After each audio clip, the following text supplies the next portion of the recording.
क्या होगा अगर मैं कहूँ कि आज के समय में दुनिया की सबसे बेहतरीन कारें या फिर आपके हाथों में मौजूद स्मार्टफोन्स और यहाँ तक कि रोजमर्रा के गैजेट्स भी पहली बार किसी असली कारखाने में इंसानों या रोबोट्स ने बनाए ही नहीं है।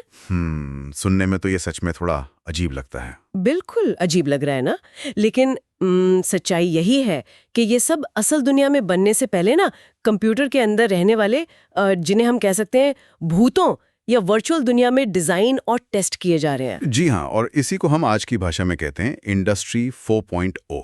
एकदम सही।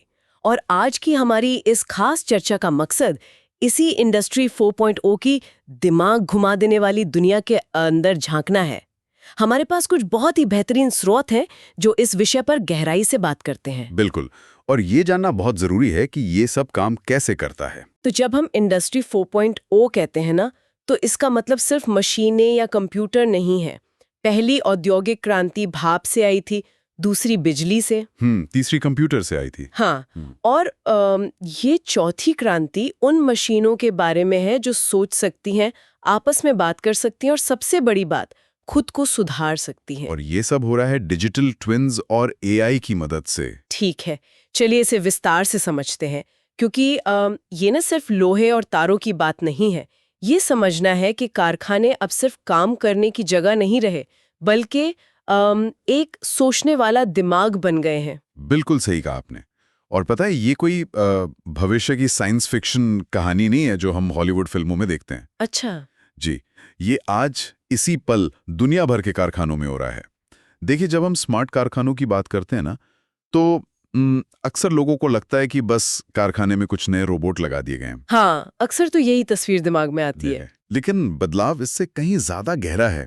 मशीनें अब केवल उन कोड्स या निर्देशों की मोहताज नहीं हैं जो एक इंसान ने उनमें फीड कर दिए हैं। वे अब अपने आसपास के माहौल को सच में समझ रही हैं। मतलब वे खुद हालात देखकर फैसले ले रही हैं। बिल्कुल। और इस पूरी क्रांति के केंद्र में एक बहुत ही खास तकनीक है जिसे डिजिटल ट्विन और रोबोट सिमुलेशन कहा जाता है। हम सच में एक ऐसे दौर में जी रहे हैं जहां असली और आभासी, मतलब भौतिक और डिजिटल दुनिया के बीच की दीवार लगभग गिर चुकी है। पता है, यहीं पर मुझे सबसे ज्यादा उत्सुकता होती है। आपने अभी डिजिटल ट्विन का नाम लिया। हाँ। जब कोई पहली बार ये शब्द सुनता है ना, तो ऐसा लगता है जैसे किसी रोबोट का कोई जुड़वा भाई हो जिसे उसके साथ ही खड़ा कर दिया गया हो। हाँ, नाम से तो कुछ ऐसे ही लगता है। लेकिन अगर हम इसे कारखानों के नजरिए से समझे तो ये असल में है क्या? क्या ये सिर्फ कोई 3D मॉडल है?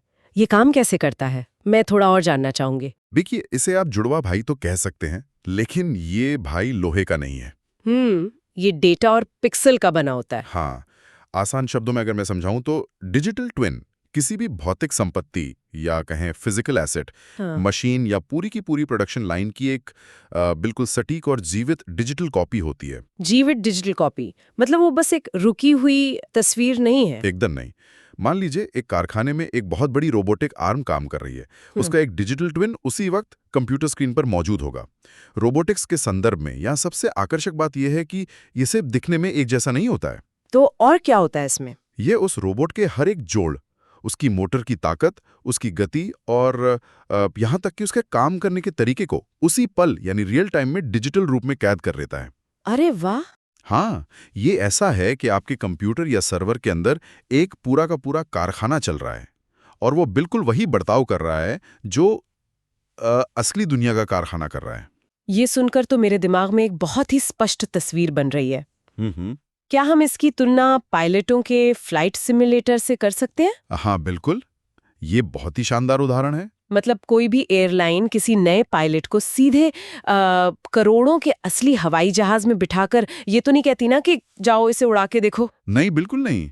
ऐसा करेंगे तो तबाही बच जाएगी। सही बात है। पायलट पहले सिमुलेटर में हजारों घंटे बिताता है, आंधी तूफान से लड़ता है। अगर उस सिमुलेटर में उससे कोई गलती हो जाए और प्लेन क्रैश भी हो जाए तो किसी की जान नहीं जाती। हाँ, कोई नुकसान नहीं होता। तो क्या ये डिजिटल ट्विन और जिस रोबोटिक के सॉफ्टवेयर की चर्चा हमारे स्रोत में की गई है जी, उसका ऑफलाइन रोबोट प्रोग्रामिंग फीचर भी बिल्कुल वैसा ही है? जी। असली कारखाने के फर्श पर किसी महंगी मशीन से कोई काम करवाने से पहले हम उसे कंप्यूटर पर ही सिम्युलेट कर लेते हैं। तुलना 100% सटीक है।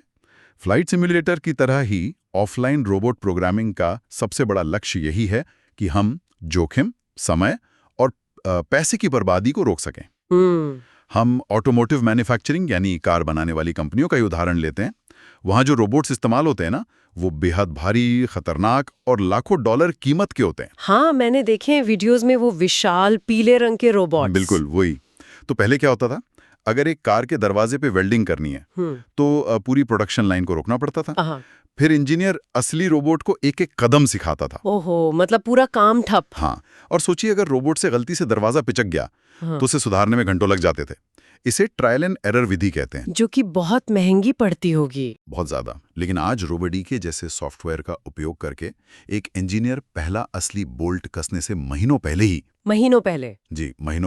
वो अपने लैपटॉप पर पूरी वेल्डिंग, पेंटिंग और असेंबली लाइन का सिमुलेशन कर सकता है। मतलब वो असल में काम रुकने का समय, जिसे हम मैन्युफैक्चरिंग की भाषा में डाउन टाइम कहते हैं, उसे पूरी तरह से खत्म कर रहा है। एकदम सही पकड़ा आपने। असली कारखाने में प्रोडक्शन लाइन को 1 घंटे के लिए रोकने का मतलब है लाखों डॉलर का सीधा नुकसान। बाप रे। लेकिन ऑफलाइन प्रोग्रामिंग से आप वर्चुअल दुनिया में रोबोट के अलग अलग रास्ते आजमा सकते हैं। आप देख सकते हैं कि कौन सा तरीका सबसे तेज है, बिना किसी नुकसान के डर के। बिल्कुल। और जब आप स्क्रीन पर देखकर पूरी तरह आश्वस्त हो जाते हैं कि प्रोग्राम एकदम परफेक्ट है, रोबोट कहीं टकरा नहीं रहा है, तब आप उसे असली रोबोट में डाल देते हैं। हाँ, तभी आप उस प्रोग्राम को एक पेन ड्राइव या नेटवर्क के जरिए असली रोबोट के दिमाग में ट्रांसफर करते हैं और रोबोट पहली ही बार में बिना कोई गलती किए अपना काम शुरू कर देता है। ये तो बहुत ही शानदार है।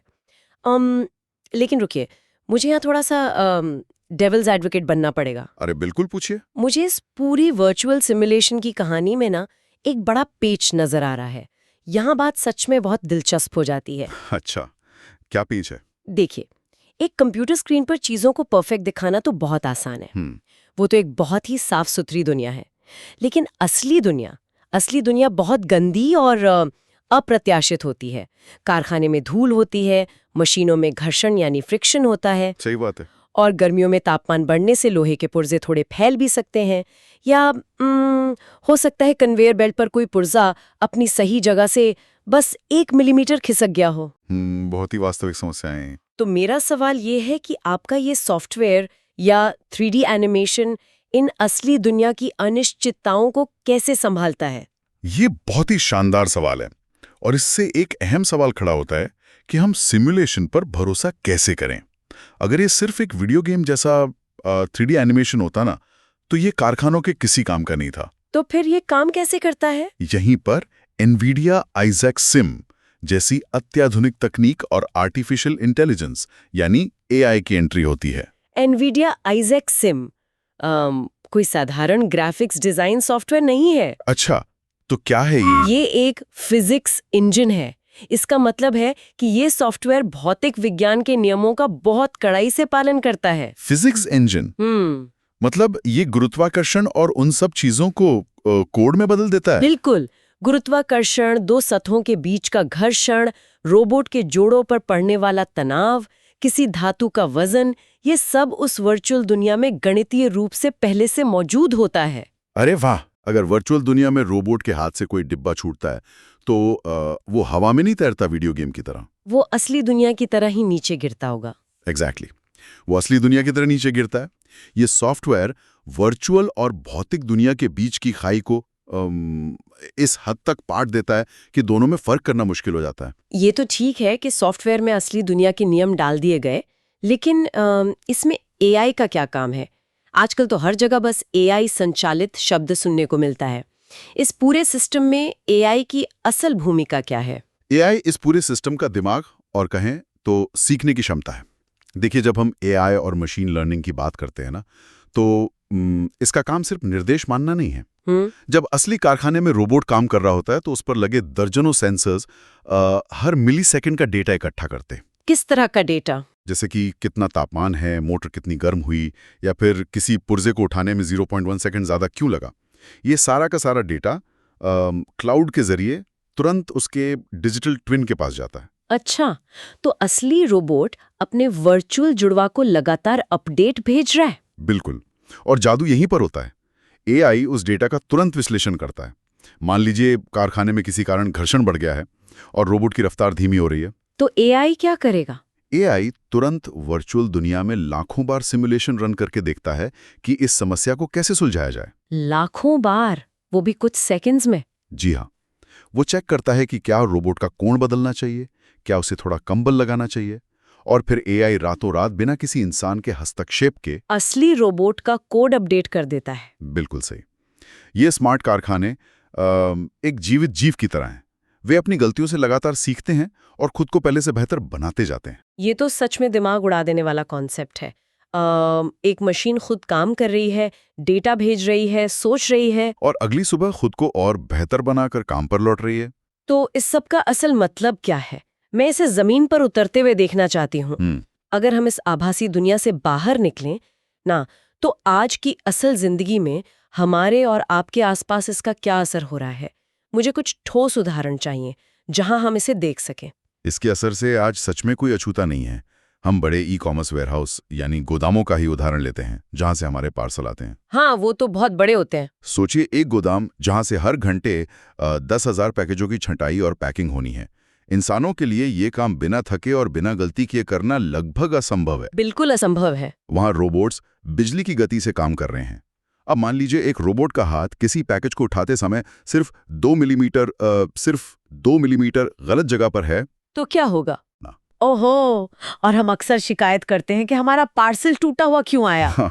बिल्कुल, लेकिन रोबोडीके और इन डिजिटल ट्विन्स की मदद से वो रोबोट पहले से जानता है कि किस आकार के डिब्बे को कितना दबाव देकर उठाना है। और सबसे छोटा रास्ता कौन सा होगा ताकि वो दूसरे रोबोट से ना टकराएं? एकदम सही। इसी तरह हम निर्माण क्षेत्र यानी कंस्ट्रक्शन को देख सकते हैं। जब पुल या बड़ी इमारतें बनती हैं तो भारी स्टील गर्डर्स की वेल्डिंग होती है। वहां तो एक कमजोर जोड़ का मतलब है एक बहुत बड़ा हादसा। बिल्कुल। और सिमुलेशन सॉफ्टवेयर ये सुनिश्चित करता है कि रोबोट जो वेल्डिंग करेगा वो मिलीमीटर के 100वें हिस्से तक सटीक हो, ताकि कोई हादसा ना हो। इन उदाहरणों से एक और सवाल पैदा होता है मेरे दिमाग में। बताइए। अगर ये रोबोट इतने भारी भरकम हैं, इतनी तेजी से काम कर रहे हैं और वेल्डिंग जैसी खतरनाक चीजें कर रहे हैं, तो इन कारखानों में इंसानों का क्या काम है? क्या इंसानों को रोबोट से बचाने के लिए अलग पिंजरों में बंद करके रखा जाता है? क्योंकि मैंने स्रोत में एक शब्द पढ़ा था, कोबोट्स। ये क्या भला है? आपने बहुत सही जगह निशाना लगाया। पारंपरिक औद्योगिक रोबोट सच में बहुत खतरनाक होते थे।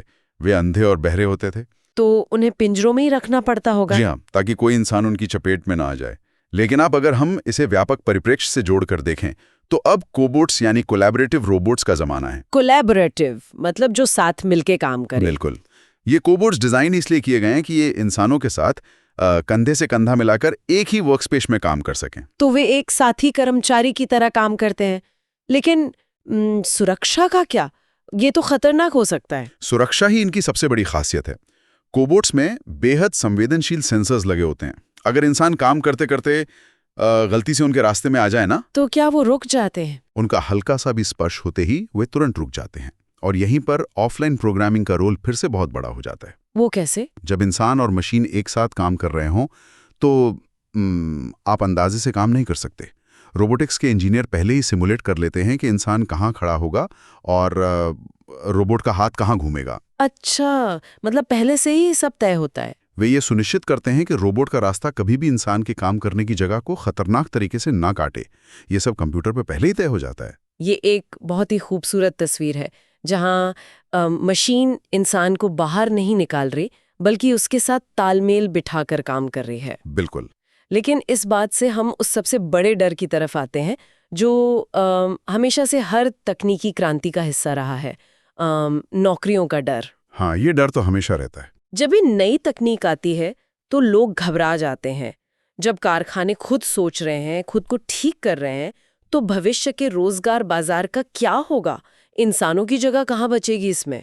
देखिए, ये डर स्वाभाविक है, लेकिन अगर हम इतिहास देखें और आज के रुझानों को समझें तो तस्वीर उतनी डरावनी नहीं है। ये सच है कि काम करने का तरीका पूरी तरह से बदल जाएगा।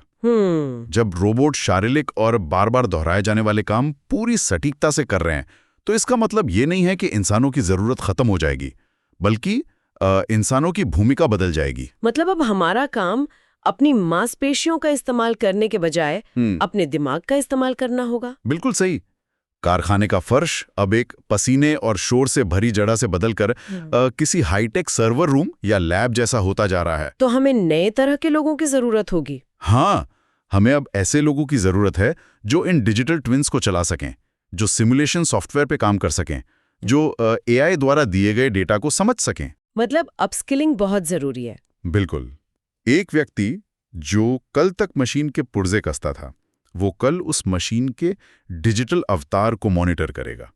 जो लोग नई स्किल सीखने के लिए तैयार हैं, उनके लिए ये भविष्य अवसरों से भरा है। ये तो बहुत सकारात्मक पहलू है। और इसके अलावा ये कारखाने बहुत अधिक सस्टेनेबल और टिकाऊ होने वाले हैं। कम गलतियां, मतलब कच्चे माल की कम बर्बादी और कम ऊर्जा की खपत। और अगर हम इससे अपनी आम जिंदगी से जोड़ें तो इसका सीधा असर हमारे बटुए और हमारे जीवन स्तर पर भी पड़ेगा। वो कैसे? अगर चीजें बिना किसी बर्बादी के कम समय में और एकदम सटीक बन रही हैं तो शायद हमारे स्मार्टफोन सस्ते होंगे, हमारी कारें ज्यादा सुरक्षित होंगी। हाँ। और हमारे पार्सल बिना टूटे हम तक पहुंचेंगे। 100%।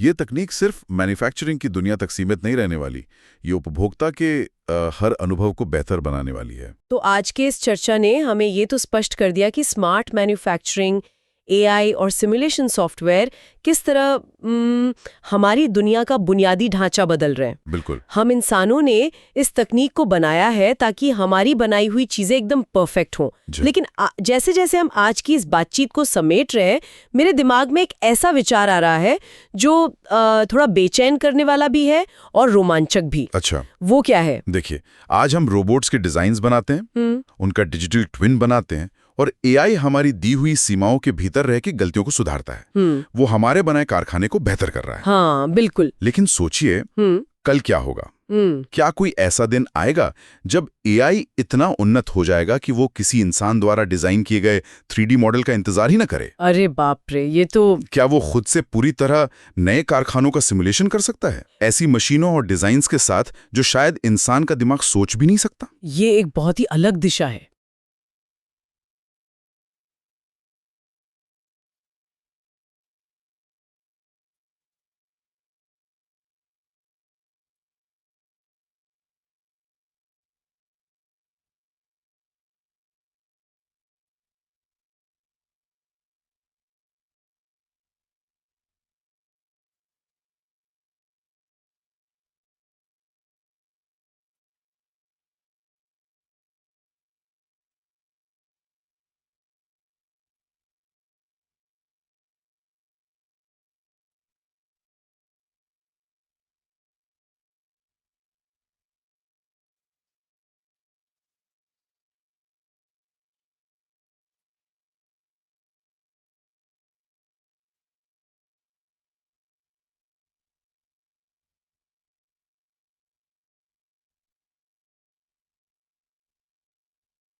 अगर अपनी ड्रिंक भी लाने जा रहे हो, कुछ खाने के लिए भी जा रहे हो, आपको स्टेज पूरा बाकायदा दिख रहा है। You not missing any part of the concert. जी हाँ। और क्या वे कारखाने भौतिकी के ऐसे इस्तेमाल करेंगे जो हमारी समझ से ही परे हों?